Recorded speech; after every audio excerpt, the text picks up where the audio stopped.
I'm here on the shoreline of the Forth estuary overlooking what's considered to be one of the finest examples of a cantilever structure anywhere in the world, and which represents a key milestone in the history of global civil engineering, the Forth Bridge.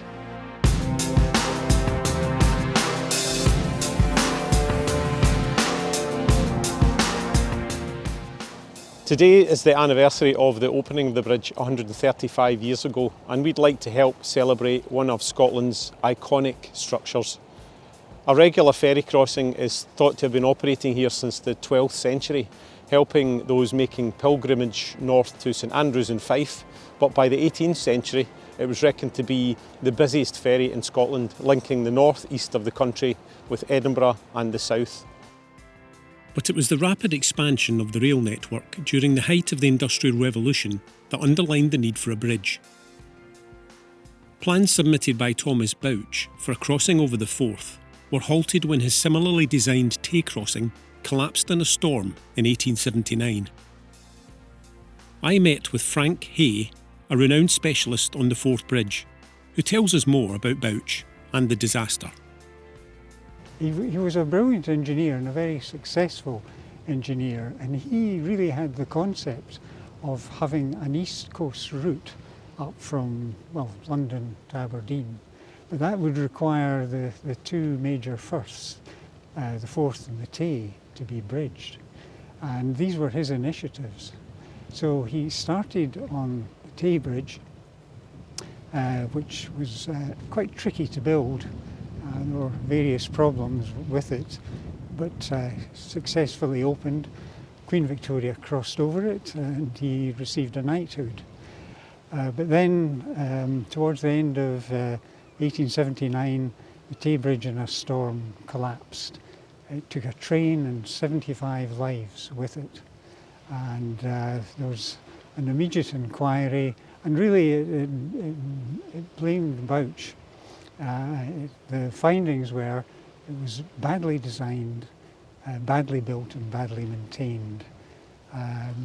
Bouch really lost his career, and a few months later he died, a completely broken man.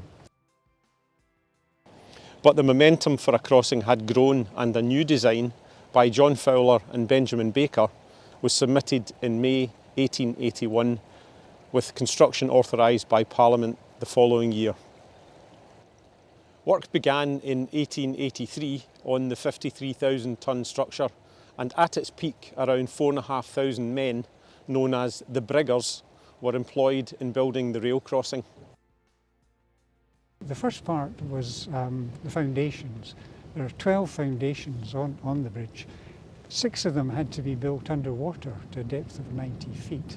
So fortunately there was a suitable device called the pneumatic caisson, and the caisson was, if you imagine, a huge upturned cup 60 feet across with a working compartment at the foot. So those were built beside the Hawes Pier in Queensferry, launched like ships, lowered into position, and then they used compressed air to pump the water out. Once they got the foundations built, they built the towers, then the cantilevers, and then the little two central girders between them. The construction would last 7 years, and although efforts were made by the employer to look after the welfare of its men, recent research indicates that 73 men, that would include some boys as young as 13, would die during the construction, with hundreds more workers said to have been left crippled by serious accidents. Most of the deaths occur when the towers started to be built, and most of them fell.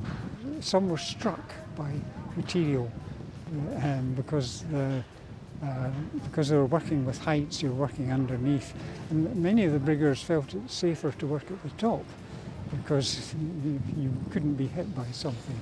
There was one caisson death, the caisson's disease, or the bends, which is a particularly interesting one. So the men working in the foundations were working under pressure, and as the foundations went down, the pressure had to be increased.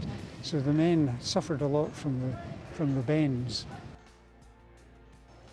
The bridge would be completed in December 1889, with the first complete test crossing taking place in February the following year.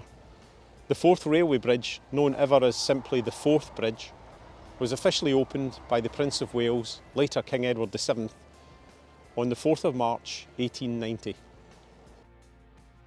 The Prince of Wales came out by train, of course, and he stopped at what was the Forth Bridge station. It's now called Dalmeny Station, and there was a platform built on the second central girder on the north side.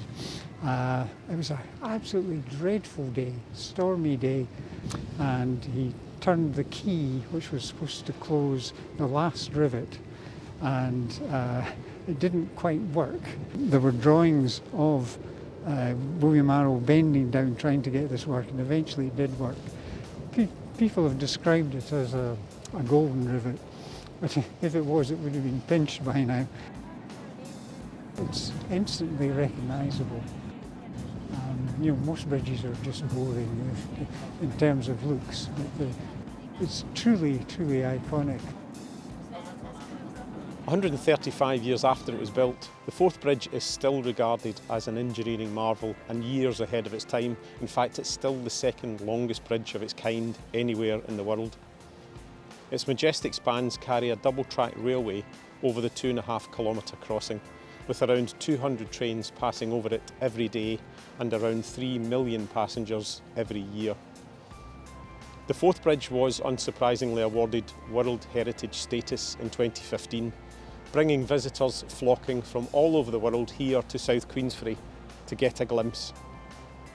The Forth Bridge, which was refurbished in 2011 and stands imperiously alongside its sister bridges in the Forth Estuary, remains a potent symbol of our industrial, scientific, architectural and transport heritage, and is a testament to those who gave their labour and a lasting memorial to those who gave their lives.